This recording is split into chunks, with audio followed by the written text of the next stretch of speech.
How to navigate Google Maps. Hi guys, welcome back to another episode. Today I'll be showing the ways to navigate Google Maps.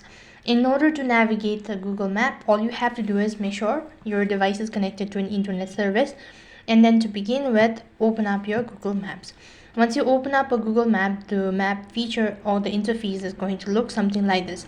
Now right over here, you'll need to search for the place. All you have to do is just tap the search here button right on top, entering the destination where you're actually looking for or what you're actually looking for. So once you type in the destination, you'll be able to find the particular location right over here.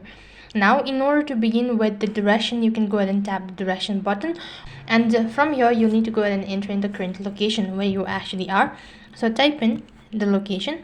So once you do that, you can go ahead and now you begin with the navigation. If you want the direction, you can go ahead and tap the button located right over here, and that is how you can navigate Google Maps. And that is all for this video. I hope the video was helpful. Make sure to like, share and subscribe to our channel. Thank you for watching. See you in the next video.